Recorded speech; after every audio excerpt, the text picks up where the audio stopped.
സഹോദരങ്ങളെ, താജുൽ ഉലമയെ നമുക്ക് മറക്കാൻ കഴിയില്ല.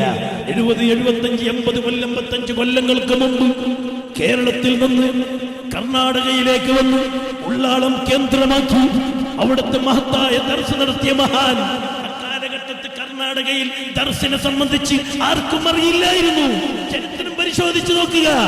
തലപ്പാടിയിലെ മദനിമാല ഉണ്ടാക്കിയ അതിന്റെ രചയിതാവായ ഒരു പാപ്പഞ്ഞ മുസ്ലിയാറല്ലാതെ അന്ന് കർണാടകയിൽ ദർസിന്റെ പരിചയം ആർക്കും ഉണ്ടായിരുന്നില്ല. പണ്ഡിതന്മാരുണ്ടായിരുന്നില്ല. ഈ വലിയ പണ്ഡിതന്മാർ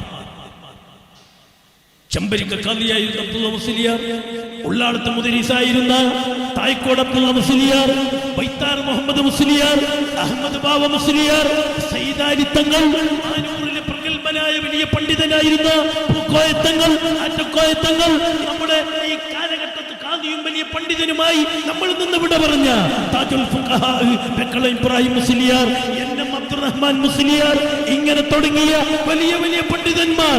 സഹോദരങ്ങളെ, കേരളത്തിലും കർണാടകയിലും തമിഴ്നാട്ടിലും ലോകത്തിലുടനീളം ദർസി പാരമ്പര്യം നിലനിർത്തി ഒരുപാട് പണ്ഡിതന്മാരെ ശിഷ്യന്മാരിലൂടെ ഇന്നും ലോകത്ത് ശിഷ്യന്മാർ പുറത്തു വന്നുകൊണ്ടിരിക്കുകയാണ്. അവരൊക്കെ വലിയ ഗുരുവര്യനാണ് ബഹുമാനപ്പെട്ട ശൈഖുനാ സയ്യിദുനാ താജുൽ ഉലമ. മൻ ഖാഫല്ലാഹ ഖാഫഹു കുല്ലു ശൈ. അല്ലാഹുവിനെ ഒരാൾ ഭയപ്പെട്ടാൽ പിന്നെ ആരെയും ഭയപ്പെടേണ്ടതില്ലെന്ന് പറഞ്ഞ ഹബീബായ മുത്തനബി തങ്ങളുടെ ആദ്യം ഇവിടെ നടപ്പിലാക്കി തന്ന ഒന്നരായ താജുൽ ഉലമ. അല്ലാഹു ദർജ ഉയർത്തി കൊടുക്കട്ടെ. തുല്യത കാണിക്കാൻ കഴിയില്ല, നമുക്കവരെ മറക്കാൻ കഴിയില്ല. വെൽത്തങ്കടി താലൂക്കിലെന്നല്ല, കർണാടകയിലുടനീളം 500ഓളം അടുത്ത് വരുന്ന മഹല്ലുകൾ ഒന്നരായ താജുൽ ഉലമ ഖാദിയായിരുന്നു.